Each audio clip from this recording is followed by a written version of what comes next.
ভাইরে, আমাদের নাটক জগতে কিছু অভিনেত্রী আছেন মানুষের মন জয় করেন তারপর আবার হারিয়ে যান। এই তালিকায় সবার উপরে আছেন অভিনেত্রী অগ্নিলা ইকবাল। তখনকার টিভিতে চোখ ধাঁধানো এলইডি বা হাই ডেফিনেশন ছিল না, কিন্তু তবুও কোনো এক সন্ধ্যায় যখন টিভির পর্দায় অগ্নিলার মুখটা ফুটে উঠত, ঘরটা যেন হঠাৎ করে নিঃশব্দে থেমে যেত।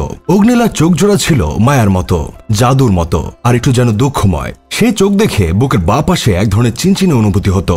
প্রথম প্রেমের অনুভব যেমন হয়। অনেকদিন ভেবেছি এই অনুভূতিটা কি আমি একা পাই, পরে বুঝলাম না, যারা অগ্নিলাকে সে সময় পর্দায় দেখেছে তারা সবাই এই একই ব্যথায় আক্রান্ত।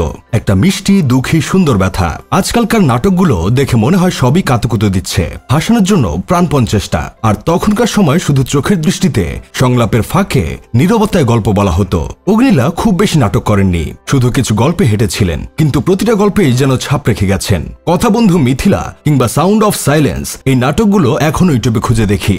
অগ্নিলা শুধু অসম্ভব সুন্দর ছিলেন না, তিনি ভয়ঙ্কর রকমের সুন্দর ছিলেন। তার চেহারায় ছিল বিষণ্ণ কবিতার ছায়া। তাকে দেখলে মনে হতো কোনো এক ভিন গ্রহের এলিয়েন ভুল করে পৃথিবীতে নেমে গেছেন পিকনিক করতে, কিন্তু পিকে সিনেমার মতো কেউ তার রিমোট চুরি করে ফেলছে, তাই আর ফিরে যেতে পারেননি, পৃথিবীতে থেকে গেছেন আমাদের টিভি পর্দার নায়িকা হয়ে, আমাদের হৃদয়ের চিরচেনা মায়াবী চোখ হয়ে। হারিয়ে যাওয়া নক্ষত্রের মধ্যে আরেকজনের নাম হলো শায়না আমিন। তোমায় ছেড়ে বহুদূরে যাব কোথায়, এক জীবনে এত প্রেম পাবো কোথায়, এই গানটা তখনকার সময় সবার মুখে মুখে ছিল। এই গানটা যতবার শোনা হতো ততবার একটা মিষ্টি মেয়ের মুখ চোখের সামনে ভেসে উঠত। এই এক গানে মডেলিং করেই জাতীয় ক্রাশে রূপান্তর হয়েছিল শায়না আমিন। হাতে গোনা কয়েকটা কাজ করে দর্শকের মনে জায়গা করে নিয়েছিল। বিয়ে করার পর মিডিয়া থেকে হুট করে হারিয়ে গেলেন, সংসারে মনোযোগী হলেন। হুট করে মিডিয়া থেকে হারিয়ে যাওয়া আরেক অভিনেত্রীর নাম হলো শায়লা সাবি। তাহসানের সাথে মিষ্টি প্রেমের কিছু নাটক আছে, এখনো দেখলে মনটা ভালো হয়ে যায়। এই সুন্দর স্নিগ্ধতায় ভরা মেয়েটার ক্যারিয়ার আরো লম্বা হতে পারত, কিন্তু কোনো এক অজানা কারণে মিডিয়া থেকে এখন পুরোপুরি ভাবেই হারিয়ে গেল। এখন যার কথা বলবো তার নাম শুনে অনেকে আমায় বাংলা ভাষায় কিছু খাঁটি গালি দিতে পারেন। বর্তমানে উনি যেসব কাজকর্ম করছেন সেগুলো কোনোভাবেই মেনে নেওয়া যায় না। নিশ্চয় বুঝতে পারছেন কার কথা বলছি। ঠিক ধরেছেন, আমি পিয়া বিপাশার কথাই বলছি, যাকে এখন বাংলার মানুষ বলে কিম কার্দাশিয়ানের দারাজ ভার্সন। বর্তমানে তার আগাগোড়া বিদেশিদের মতো হলে কি হবে, সে আদতে একজন বাঙালি মেয়ে। বর্তমানের পিয়া বিপাশা আর আগের পিয়া বিপাশার মধ্যে আকাশ পাতাল পার্থক্য।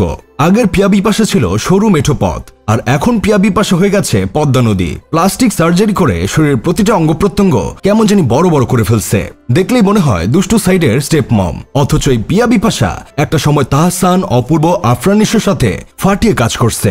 ভালো থাকুক ভালোবাসা নাটকের বাঙালি শাড়ি পরিহিত, কপালে কালো ছোট টিপ দেওয়া ন্যাচারাল বিউটি মেয়েটা হুট করে এমন কৃত্রিম আর্টিফিশিয়াল হয়ে যাবে সেটা কখনো কল্পনাও করতে পারিনি। জানি না কি কারণে মেয়েটা এমন হয়ে গেল। সুখে থাকলে যে ভূতে কিলায়, এই কথাটা হয়তো পিয়া বিপাশার ক্ষেত্রে প্রযোজ্য। যাই হোক, শেষমেশ আমি গোলাম হোসেন একটা কাজের কথা কই। এই অভিনেত্রীগুলো একসময় আমাদের ক্রাশ ছিল, হুট করে এসে আমাদের মন জয় করে আবার হুট করেই হারিয়ে গেল। এত বছর পরেও আমরা এখনো তাদের মিস করি।